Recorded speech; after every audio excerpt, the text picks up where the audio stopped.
جشن آزادی کیسے منائیں؟ کیا آج سے 100 سال پہلے جب مسلمانوں کو فتوحات ہوتی تھیں تو مسلمان آزادی کو کیسے سیلیبریٹ کرتے تھے؟ آئیے آج اس موضوع پر بات کرتے ہیں۔ اگر آپ لوگ اس طرح کی اسلامک ویڈیوز کو پسند کرتے ہیں تو پلیز چینل کو سبسکرائب کر لیجئے۔ آئیے اللہ رب العزت کے بابرکت نام سے ویڈیو کا آغاز کرتے ہیں۔ نبی کریم صلی اللہ علیہ وآلہ وسلم کے دور میں جب مسلمانوں کو فتوحات ہوتی تھیں، مسلمان کامیاب ہوتے تھے، اور نبی صلی اللہ علیہ وآلہ وسلم کے بعد حضرت عمر فاروق رضی اللہ تعالیٰ عنہ کے دور میں بڑی بڑی جنگیں لڑی گئی اور اس میں ان کی کامیابی ہوئی۔ حضرت عثمان غنی، حضرت علی رضی اللہ تعالیٰ عنہ، حضرت ابوبکر صدیق رضی اللہ تعالیٰ عنہ، اور ان کے بعد کئی سارے صحابیات، تابعین، تبع تابعین اور بہت سارے نیک بادشاہ جنہوں نے کامیابیاں حاصل کیں۔ جب انہوں نے کامیابیاں حاصل کیں اور بڑی بڑی جنگیں لڑیں تو انہوں نے اپنے جشن کو، اپنی آزادی کو کس طرح سے منایا؟ کیا جشن کی حالت میں انہوں نے بنایا یا پھر شور غل کر کے، نغمے لگا کر، جھنڈیاں لگا کر، بازاروں کو سجا کر اس طرح سے منایا گیا؟ بالکل بھی ایسا نہیں تھا۔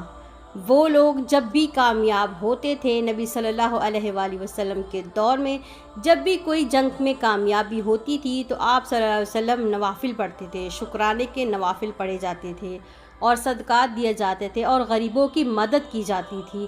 یہ طریقہ تھا آزادی کو سیلیبریٹ کرنے کا، کامیابی یا فتح کو سیلیبریٹ کرنے کا۔ آج ہمارے دور میں کیا ہو رہا ہے؟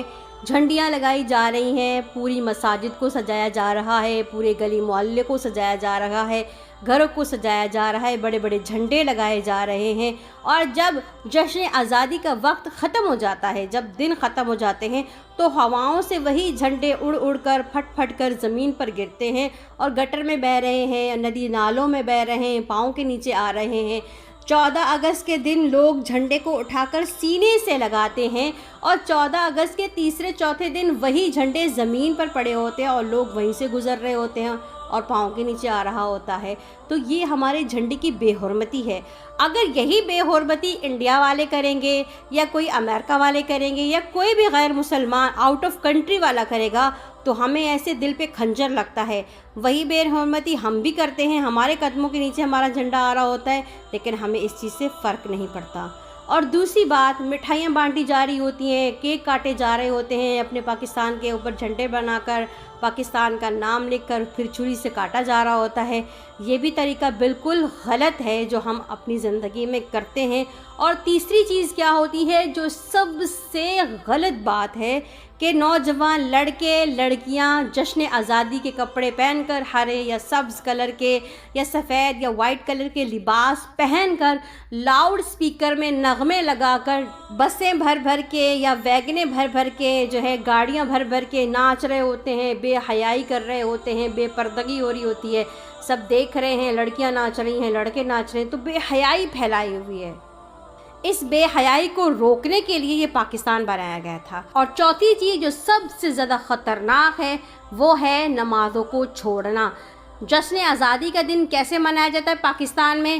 صبح اٹھتے ہیں لوگ 10 بجے 11 بجے، نہاتے ہیں، کپڑے چینج کرتے ہیں، ہرے سبز کلر کے کپڑے پہن کر یا وائٹ کلر کے کپڑے پہن کر جھنڈا لے کر گھر سے نکل جاتے ہیں۔ سارا دن گناہوں کو جمع کر کر کے شام کو گھر لوٹ آتے ہیں۔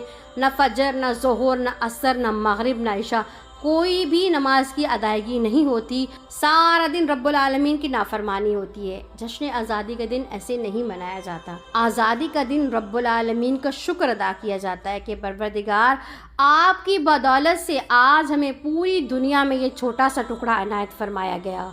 آپ کی وجہ سے ہم کھلی سانس لے رہے ہیں، آپ کی وجہ سے ہماری مسجدیں آباد ہیں، آپ کی وجہ سے ہمارے مدرسے آباد ہیں، آپ کی وجہ سے ہم پردہ کر سکتے ہیں، آپ کی وجہ سے ہم کھلی زندگی، آزادی کی زندگی جی رہے ہیں جس میں کسی کی کوئی سختی نہیں ہے۔ ہم آزادی کی زندگی جی رہے ہیں۔ اللہ تیرا لاکھ لاکھ شکر ہے کہ تو نے ہمیں یہ ملک عنایت کیا۔ بجائے اپنے رب کا شکر ادا کرنے کے ہم اپنے رب کو ناراض کر بیٹھتے ہیں، اور وہ کام جو اللہ نے منع کیے ہیں وہ سارے کام ہم نے صبح سے لے کر شام تک کرنے ہیں، ساری کی ساری رب العالمین کی نافرمانیاں کرنی ہیں۔ اگر ہم نے اپنے رب کا شکر ادا نہ کیا اور ہم نے اپنے رب کے مطابق اپنی زندگی نہ گزاری تو اللہ نہ کرے کہ عنقریب یہ نعمت ہم سے چھن جائے گی۔ اور آپ جانتے ہی ہوں گے کہ پاکستان کے گرد اتنے سارے دشمن ہیں جتنے ہمارے سروں کے بال ہیں۔ یہ اللہ رب العزت کا انعام ہے کہ اس نے اس کی حفاظت کی ہوئی ہے، ورنہ یہ لوگ پاکستان کا نقشہ پوری دنیا سے مٹا دیتے ہیں۔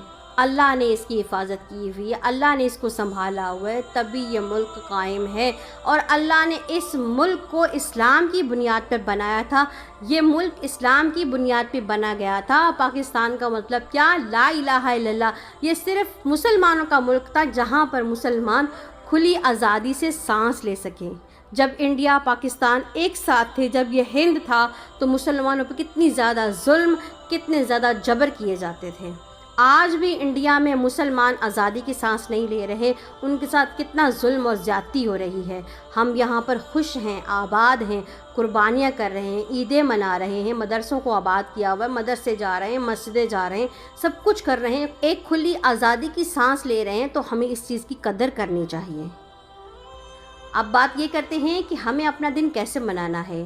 آپ صبح فجر میں اٹھیں، نماز پڑھیں، اللہ رب العزت کے سامنے جھکیں، اس کے سامنے دعا کریں، اللہ تیرا لاکھ لاکھ شکر ہے کہ تو نے ہمیں یہ ملک عنایت فرمایا۔ 2 رکعت حاجات کے پڑھ کے اللہ کا شکر ادا کریں، صدقہ دیں، اور اپنے ارد گرد دیکھیں غریبوں کو، کون یتیم ہے، کون مسکین ہے، کون ضرورت مند ہے۔ بجائے جھنڈیوں پہ، جھنڈوں پہ، لائٹنگ پہ، مٹھائیوں پہ، کیک پہ پیسے خرچ کرنے کے، وہی پیسے آپ ان میں تقسیم کر دیں۔ اس طریقے سے اپنی آزادی کو منائیں۔ اگر یہی طریقہ ہم مسلمان کریں گے نا، تو انشاءاللہ ہمارے ملک میں سے بہت ساری غربت ختم ہو جائے گی۔ ہم اپنے حق کو ادا نہیں کرتے، اسی وجہ سے ہمارے ملک میں غربت ہے، پریشانیاں اور مصیبتیں ہیں، کیونکہ ہر مسلمان اپنی ذمہ داری کو اٹھائے کہ میری ذمہ داری کیا ہے، اللہ نے مجھے کس لیے پیدا کیا ہے، اور مجھ پر کیا کیا ذمہ داریاں ہیں۔ اگر سب اپنی اپنی ذمہ داریوں کو سمجھ جائیں گے تو ہمارا یہ ملک اور شاد و آباد رہے گا۔ امید کرتی ہوں کہ آج کی یہ چھوٹی سی ویڈیو آپ کے دل میں گھر کر گئی ہوگی، اور کچھ نہ کچھ میری بات آپ لوگوں کو ضرور سمجھ میں آ گئی ہوگی۔ اپنا بہت سارا خیال رکھیے گا، دعاؤں میں مجھے یاد رکھیے گا، اور اس پیارے ملک کے لیے مسلسل دعائیں کرتے رہیں۔ اللہ اس کو ہمیشہ شاد اور آباد رکھے۔ نعرہ تکبیر، اللہ اکبر کمنٹ باکس پہ ضرور جواب دیجیے گا۔